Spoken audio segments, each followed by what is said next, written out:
చిన్న వయసులోనే ధైర్యంతో ముందుకెళ్తూ రాష్ట్రాన్ని ముందుకు తీసుకెళ్తా ఉన్నారు. వారిని మెచ్చుకుంటా ఉన్నాం, అభినందిస్తా ఉన్నాం. వాళ్ళ కేబినెట్ కూడా అభినందిస్తా ఉన్నాం. కాబట్టి మంచి ఆలోచనతో వారు వచ్చారు. నేను కూడా మంచి ఆలోచనతోటే నా జీవితంలో రాజకీయంగా నేను ఆశించేది ఏం లేదు. నేను ఆశించేది రైతు సంక్షేమం. నేను వ్యవసాయ శాఖ మంత్రిగా చేశాను, బ్యాంక్ చైర్మన్ గా చేశాను. అన్ని రైతుతో ముడిపడ్డటువంటి సంస్థలు ఇవన్నీ. కాబట్టి రాష్ట్ర ప్రగతిలో వారు చేసేటువంటి అభివృద్ధికి, వారు సంకల్పించినటువంటి కార్యక్రమాలకు పేదోడు వాదోడుగా ఉండి రాష్ట్ర ప్రగతి కోసం, రైతు ప్రగతి కోసం అందరం కలిసికట్టుగా సమీక్షగా కృషి చేస్తాం. పొంగులేటి గారు కూడా, శ్రీనివాసరెడ్డి గారు కూడా పాత మిత్రులే మాకు. వారు రెవెన్యూ శాఖ మంత్రిగా మంచి పోర్ట్ఫోలియో వారి దగ్గర ఉంది.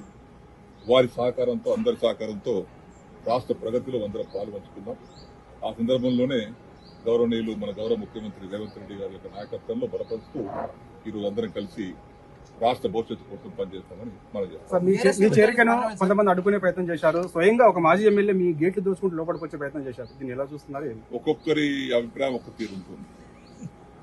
నేను కూడా టీఆర్ఎస్ పార్టీ చేరకుండా ముందు తెలుగుదేశం పార్టీలో ఉన్నా. నేను ఆనాడు తెలుగుదేశం పార్టీ నుంచి టీఆర్ఎస్ పార్టీ రావడానికి గల కారణాలు ఏందో ఆనాడు ఉండే. మరి అప్పుడు కూడా వచ్చాను కదా. మరి అసలు నేను ముందు నా రాజకీయ భవిష్యత్తు మొదలైతే కాంగ్రెస్ పార్టీతోనే కండువా కప్పుకొని రాజకీయాలు చిన్నప్పుడు మీ వయసులో వచ్చాను. మళ్ళా కాంగ్రెస్ పార్టీ, తెలుగుదేశం పార్టీలో 27 సంవత్సరాలు ఉన్నాను. దాని తర్వాత టీఆర్ఎస్ పార్టీలో ఉన్నాను. ఇప్పుడు చివరగా రేవంత్ రెడ్డి గారు చేస్తున్నటువంటి కార్యక్రమాలకు నేను నచ్చి ఆకర్షితులై వారిని బలపరచాలి, వారి నాయకత్వం బలపరచాలి.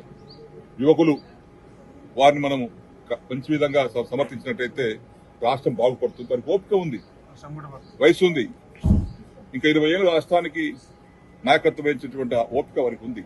అటువంటి వారిని మనం ప్రోత్సహించాలి. మాకేం అవసరం లేదు, మా వయసు అయిపోయింది. మేము ఇంకా పదవుల కోసం, దానికోసం, దీనికోసం కాదు.